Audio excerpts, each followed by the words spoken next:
नमस्कार, मैं हूं आपके साथ अलीम अतर। अपना बिहार की शुरुआत बड़ी खबर से करेंगे। बाढ़ संकट पर सीएम नीतीश कुमार इस वक्त एरियल सर्वे कर रहे हैं। बाढ़ ग्रस्त इलाके का सीएम कर रहे हैं सर्वेक्षण। 2 चरणों में सर्वेक्षण कर रहे हैं सीएम नीतीश कुमार। पहले चरण में भागलपुर, बेगूसराय, खगड़िया, मधेपुरा का सर्वेक्षण कर रहे हैं जो इस वक्त जारी है।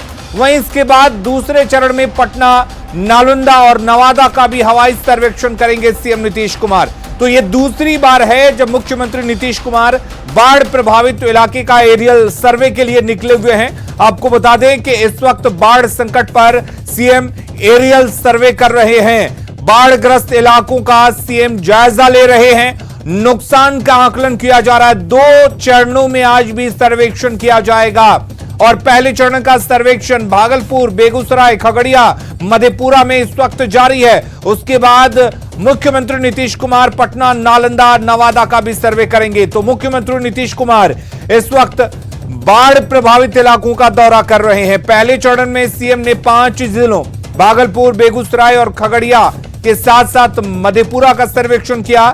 दूसरे चरण में मुख्यमंत्री पटना, नालंदा और नवादा का सर्वेक्षण कर रहे हैं।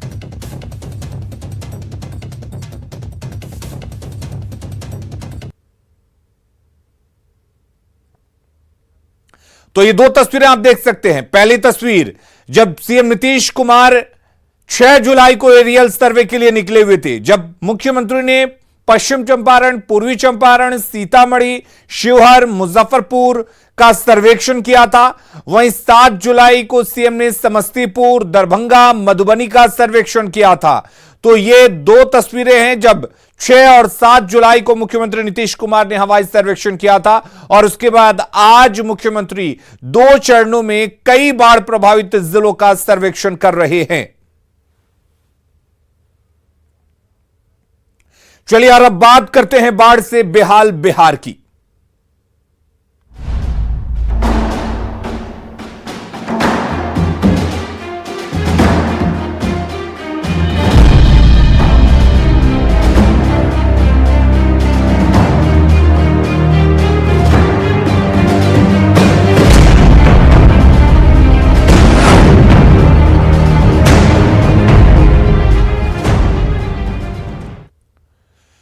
तो बाढ़ से जिंदगी बेहाल है और यही वजह है कि मुख्यमंत्री नीतीश कुमार आज तीसरी बार सर्वेक्षण के लिए निकले हैं, क्योंकि बाढ़ का पानी लगातार अब शहरी इलाकों में बढ़ता जा रहा है। दरभंगा की अगर बात करें तो गांव के बाद अब दरभंगा के शहरी इलाकों में बाढ़ का पानी घुसने लगा है। दरभंगा शहर के वार्ड नंबर 2 में अधवारा समूह की नदियों का पानी तेजी से फैलने लगा है। प्रमुख सड़कों पर पानी जमा हो गया है, जिसकी वजह से लोग घर में कैद होकर रह गए हैं। लोगों की परेशानी लगातार बढ़ती जा रही है। हम लोग पानी से बहुत परेशान हैं। बाढ़ का यहाँ हम लोग बहुत पीड़ित हो रहे हैं। आज 7-6 रोज से बहुत परेशानी में झेल रहे हैं हम लोग। कहाँ और ये पानी ऐसे करते हुए सुंदरपुर 2 वार्ड से होते हुए 1 वार्ड में जाएगा, 1 वार्ड से 4 वार्ड ऐसे करके घूमते हुए पानी न जाता है। ये वार्ड नंबर 2 है, ठीक है। यहाँ जो है सो अधवारा समूह का नदी है, हवाई अड्डा के पास, उसी से पानी आता है और ये जो है तो पूरे मोहल्ला में तबाही मचाता है। दरभंगा के एकमी शमशान घाट में बागमती नदी का पानी प्रवेश कर जाने के कारण शवों के अंतिम संस्कार करने में काफी परेशानी हो रही है। मजबूरी में लोग सड़क किनारे ही शवों के अंतिम संस्कार करते दिखाई दे रहे हैं। दरभंगा समस्तीपुर मुख्य मार्ग के किनारे शव के अंतिम संस्कार कर रहे लोगों के बीच हमेशा किसी सड़क दुर्घटना की आशंका भी बनी रहती है।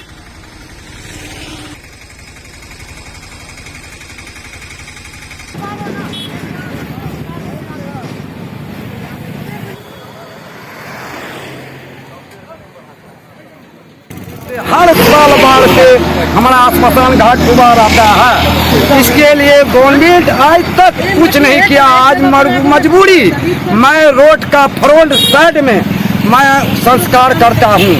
बहुत खतरा से हम लोग बच करके काम कर रहे हैं, संस्कार कर रहे हैं। लगभग यहाँ से आधे नगर निगम के आधे वार्ड के लोग यहाँ आते हैं दाह संस्कार के लिए, लेकिन दुख के साथ कहना पड़ता है कि प्रमंडल मुख्यालय से इतनी नजदीक में जगह रहते हुए अगर थोड़ी सी ध्यान देती सरकार, जानी ना देखा।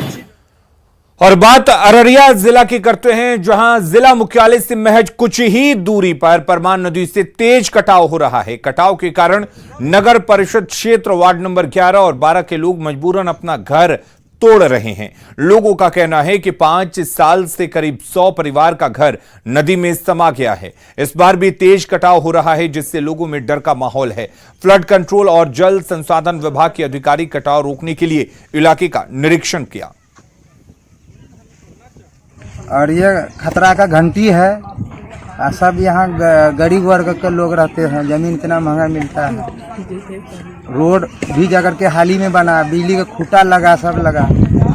और आगे अगर कटाव अगर रोकथाम नहीं होगा तो ये धार है, ये धार में अगर जाकर के करंट बहुत ज़्यादा रहता है तो ये फोर मार सकता है और इधर आगे भी नुकसान कर सकता है। कटाव हो रहा है परमान नदी से, और इस तरह की कटाव पूरे हर एक जगह है परमान नदी में। हम लोग आवश्यकता अनुसार इस पर कार्रवाई कर रहे हैं।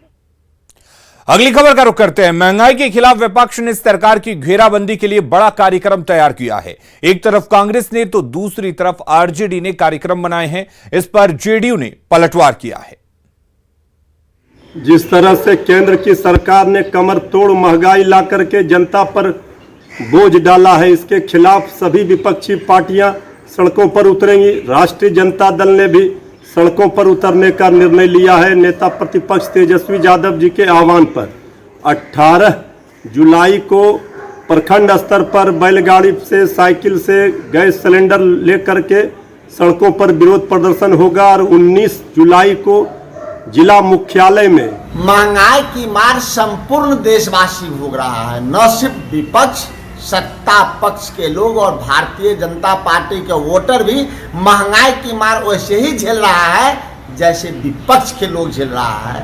इसलिए कांग्रेस पार्टी ने राज्यव्यापी और राष्ट्रव्यापी आंदोलन छेड़ रखा है, जिसका अंतिम चरण 17 जुलाई को पटना में एक बड़ा साइकिल मार्च करके हम महंगाई के खिलाफ सड़कों पे रहेंगे। इन लोगों को जनता की नहीं पड़ी हुई है, पड़ी होती तो ये लोग सुझाव देते हैं, लेकिन इस तरह के रवैये से ये लोग सिर्फ अपनी राजनीति को जिंदा रखना चाहते हैं। इसके अलावा इनकी कोई मंशा नहीं है।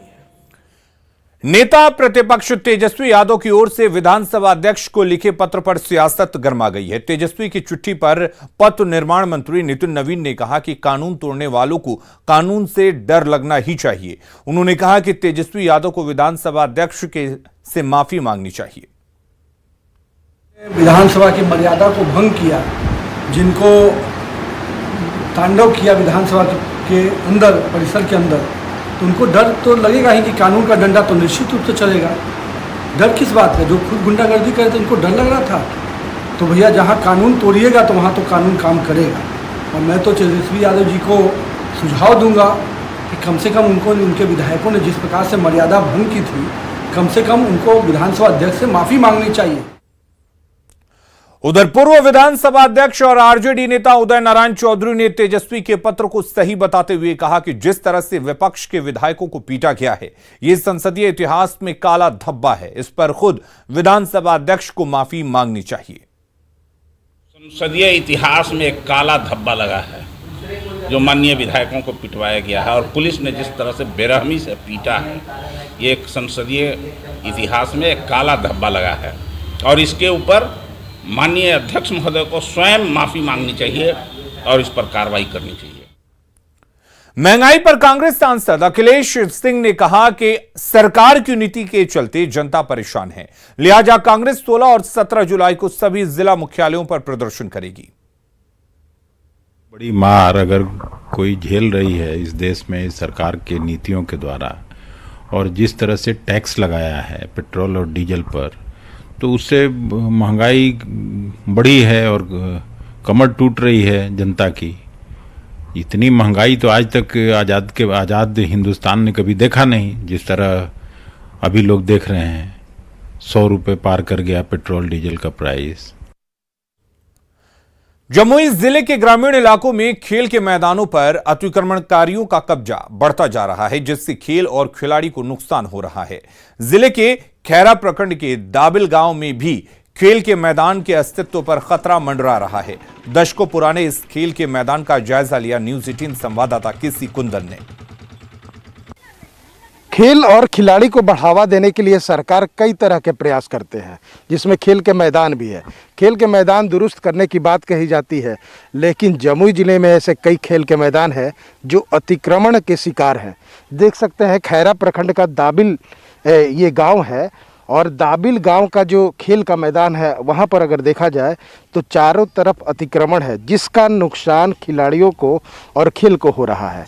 अगर देखा जाए तो जो खेल का मैदान जो था बरसों पुराना, उस खेल के जो मैदान का चारदीवारी था वो टूट चुका है, और उसका फ़ायदा लोग उठा रहे हैं, आसपास के लोग उठा रहे हैं, जो निर्माण करके कई लोग ऐसे हैं जो वहाँ पर मकान बना रहे हैं। अब इस कारण खिलाड़ियों को परेशानी होती है, और ये लगातार खेल का मैदान पर अतिक्रमण बढ़ रहा है। देख सकते हैं कि ये आवेदन है जो एसडीओ को दिया गया था, डीएम को दिया गया था, अंचलाधिकारी को दिया गया था, लेकिन खेल के मैदान को वास्तविक रूप नहीं मिला, जिस कारण खिलाड़ियों को नुकसान हो रहा है। अच्छा, किस तरह का नुकसान हो रहा है आप लोगों को, क्या परेशानी? सर, हम लोग को प्रैक्टिस करने में बहुत दिक्कत होता है सर। बहुत मतलब गोबर का, धूरा का बहुत सामना करना पड़ता है सर, और आने जाने में बहुत परेशानी होती है सर, और प्रैक्टिस का जगह बहुत कम मिल पाता है, रनिंग नहीं कर पाते हैं सर। पूरा जगह मतलब कि अतिक्रमण पूरा कर लिया गया है सर। अच्छा, वास्तविक रूप से अगर देखा जाए तो क्या हो रहा है खेल के मैदान पे, क्या हो रहा है? सर, ये अवैध कब्जा किया जा रहा है पूरे खेल के मैदान में। लगभग ये प्लॉट बहुत बड़ा है, यानी खेल का मैदान बहुत ज़्यादा यहाँ एरिया है, लेकिन धीरे धीरे क्या कर रहा है, कुछ अवैध कब्जा कर रहा है, घर बना रहा है। पहले तो यानी भैंस बांधना, उसके बाद खटाल बनाना, उसके बाद धीरे धीरे पक्कीकरण कर रहा है, घर बना रहा है। इन खिलाड़ियों का कहना है कि खेल को, प्रतिभा को निखारने के लिए उन्हें काफ़ी मशक्कत और परेशानी को झेलना पड़ रहा है। केसी कुंदन, न्यूज 18 जमुई। औरंगाबाद में शराब बेचने के जुर्म में होमगार्ड के एक जवान को गिरफ्तार किया गया है। पुलिस ने उसके पास से 7 लीटर देसी शराब बरामद की है। गिरफ्तार होमगार्ड जवान रामराज पासवान की गिरफ्तारी उपहारा थाना क्षेत्र के हमीद नगर बराज से की गई है, जहां पिछले कई वर्षों से वह सुरक्षा ड्यूटी में तैनात था और वहीं से शराब का कारोबार करता था।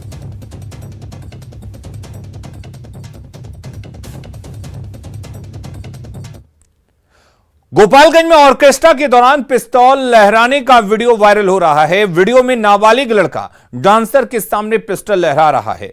पिस्टल लहराते हुए वो अपने हाथों में डांसर को पैसे दे रहा है। बताया यह जा रहा है कि यह वीडियो बरौली का है, जहां के सलोनी पंचायत के सोनबरसा गांव में इस ऑर्केस्ट्रा का आयोजन किया गया। जानकारी के मुताबिक बरौली के सोनबरसा गांव में कुछ दिन पहले ऑर्केस्ट्रा का आयोजन किया गया था, जिसमें कोविड गाइडलाइंस की जमकर धज्जियां उड़ाई गईं। वीडियो में आप साफ देख सकते हैं कि वो नाबालिग किस तरह से पिस्टल की नोक पर नोट दे रहा है।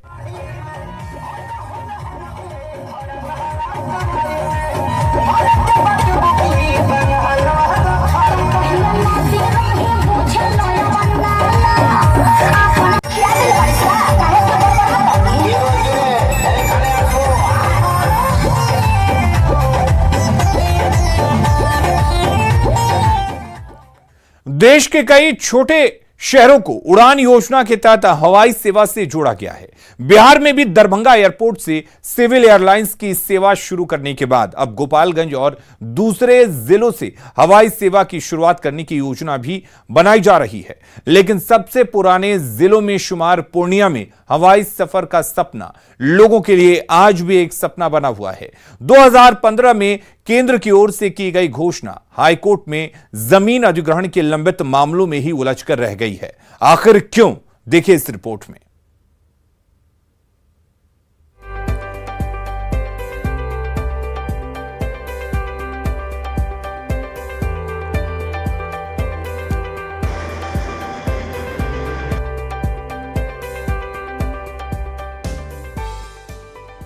हवाई यात्रा एक ऐसा सफर जिसके सपने मध्यम वर्गीय परिवार के लोग देखा करते हैं। बिहार के छोटे शहरों में हवाई सफर की शुरुआत भी हो रही है। दरभंगा के बाद अब गोपालगंज से एयर सर्विस की शुरुआत करने की योजना है। पड़ोसी राज्य झारखंड के देवघर जिले से भी एयरपोर्ट बनकर तैयार है। कुछ ही हफ्तों में यहां से एयर सर्विस की शुरुआत हो जाएगी। लेकिन बिहार के सबसे पुराने जिलों में शुमार पूर्णिया के लोगों के लिए हवाई सफर करने का सपना अब तक पूरा नहीं हो सका है।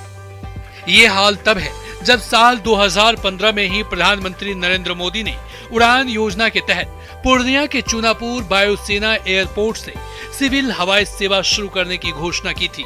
एयरफोर्स की सहूलियत के लिए चूनापुर हवाई अड्डे को साल 1966 में ही बनाया गया था, लेकिन यहाँ से सिविल एयर सर्विस की शुरुआत का मसला सालों से हाई कोर्ट में लंबित है, जिसने यहाँ के लोगों को मायूस कर रखा है। मक्के पे सबसे पुराना, मक्के पे सबसे ज़्यादा आज पूरे भारत में एशिया का सबसे बड़ा बाजार है और यहाँ से जूट उत्पादन होता था। 1952 में यहाँ से हवाई जहाज़ जाता था, जो हमारे दादाजी 1952 में कलकत्ता यहाँ से जूट ले गए और वहाँ से हमारे पिताजी के लिए साइकिल खरीद के लाए। ये इतना पुराना ज़िला है जिस पे कि लोगों को काफ़ी आस थी। अब यहाँ दुर्भाग्य ये है कि सिविल एयरपोर्ट को जो ज़मीन बिहार सरकार देने के लिए एग्रीड हुई, उसका प्रोसेस शुरू हुआ। सिर्फ लगभग 52 एकड़ ज़मीन पिछले कुछ वर्षों में वो अधिकृत नहीं हो पा रही है और एक और नया एयरपोर्ट 2.5 साल में बन के देवघर में तैयार है। पूर्णिया में एयरपोर्ट के निर्माण के लिए जो जमीन अधिग्रहण की गई थी, उसका बड़ा हिस्सा अब भी विवादों में है। मामला हाईकोर्ट में अटका पड़ा है, इसलिए हवाई सफर के सपने पूरे होने में वक्त लग रहा है। दरअसल पूर्णिया एयरपोर्ट के लिए गोवासी मौजे की 52 एकड़ जमीन का अधिग्रहण हुआ। जमीन को लेकर कई रैयतों ने पटना हाईकोर्ट में केस कर दिया। कुछ रैयतों की शिकायतें दूर की गई, मुआवजा राशि का आवंटन भी हुआ। 7 रैयतों का केस अब भी हाईकोर्ट में लंबित है। पूर्णिया के जिलाधिकारी का कहना है कि हाईकोर्ट से निर्देश मिलते ही प्रशासन एयरपोर्ट के लिए आगे की कार्रवाई करेगा।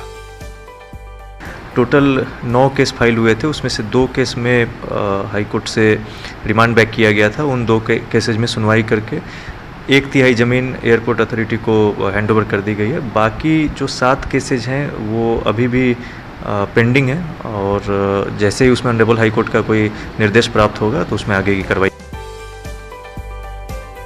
हवाई चप्पल पहनने वाले लोग हवाई यात्रा कर सकें, इसके दावे केंद्र सरकार करती रही है। बावजूद इसके पूर्णिया में पहले से मौजूद पर्याप्त संसाधन उपलब्ध होने के बावजूद यहाँ के लोगों के हवाई सफर करने का सपना कब पूरा होगा, इसका जवाब किसी के पास नहीं है। जमीन का मामला हाईकोर्ट में फंसा हुआ है, जिस कारण आज तक यहाँ पे एयर सेवा चालू नहीं हो पाई।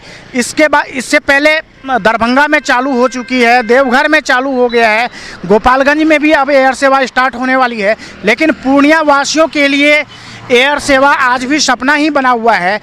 कुमार प्रवीण, न्यूज़ 18 पूर्णिया। और भागलपुर में भी हवाई सेवा 1969 से 1971 के बीच छोटे प्राइवेट विमानों के जरिए शुरू की गई थी, लेकिन उसके बंद होने के बाद आज तक यहां के लोग हवाई सफर करने से वंचित हैं। हां, चुनाव के वक्त यहां पर एयरपोर्ट का मामला जरूर चर्चा में होता है, लेकिन सियासत की शोर थमते ही मामला ठंडे बस्ते में चली जाती है और ऐसे में भागलपुर की जनता खुद को ठगा सा महसूस कर रही है।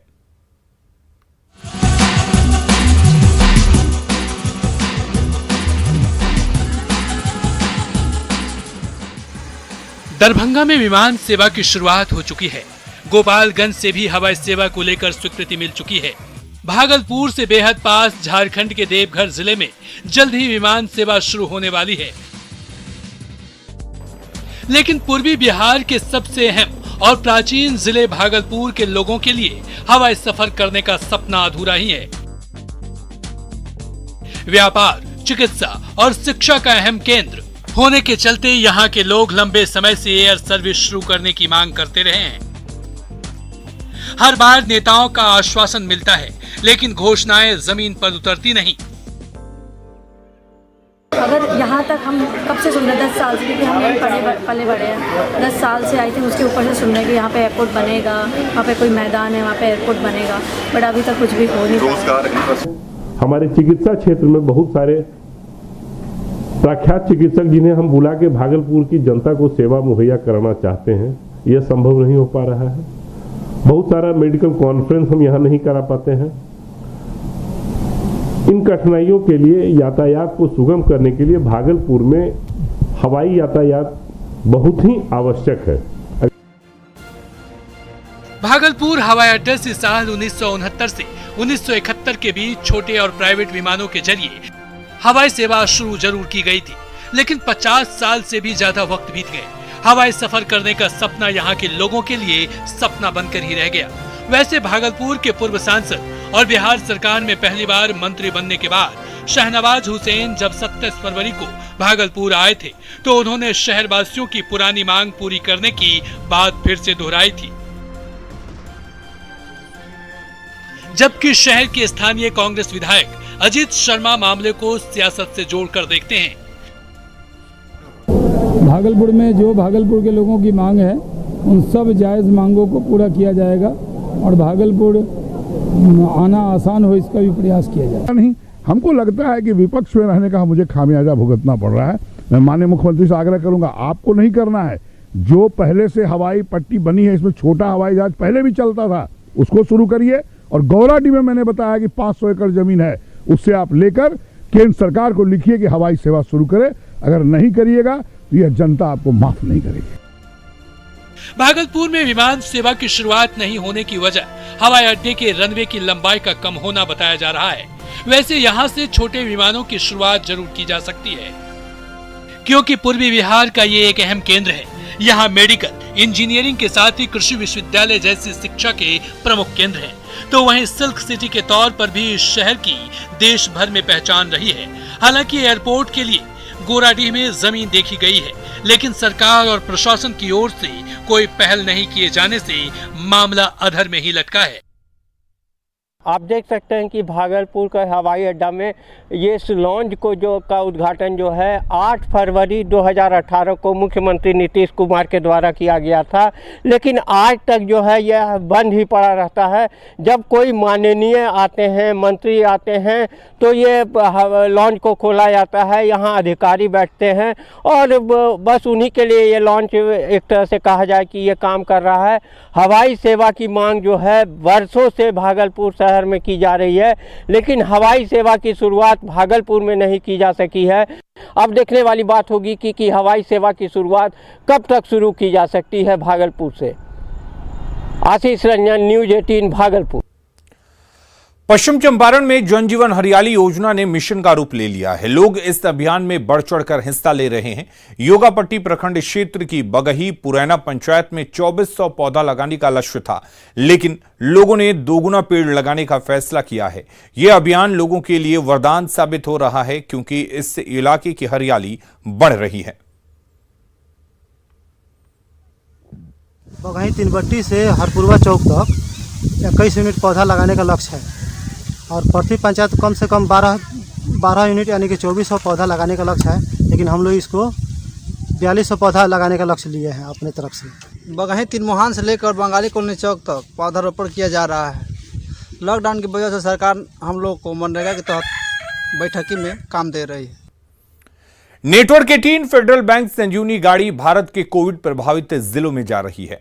वैक्सीन के लिए जागरूकता फैलाने की हमारी इस मुहिम को आप भी अपना सहयोग दीजिए। चलिए आपको दिखाते हैं संजीवनी गाड़ी अब तक कहां गई और आज कहां है।